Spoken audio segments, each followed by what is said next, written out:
The Art of Money Getting by P.T. Barnum. Chapter 6. Use the Best Tools. Men and engaging employees should be careful to get the best. Understand, you cannot have too good tools to work with. And there is no tool you should be so particular about as living tools. If you get a good one, it is better to keep him than keep changing. He learns something every day, and you are benefited by the experience he acquires. He is worth more to you this year than last, and he is the last man to part with, provided his habits are good and he continues faithful. If, as he gets more valuable, he demands an exorbitant increase of salary on the supposition that you can't do without him, let him go.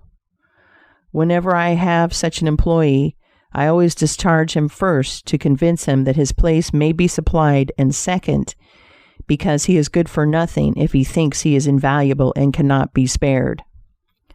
But I would keep him, if possible, in order to profit from the result of his experience. An important element in an employee is the brain. You can see bills up.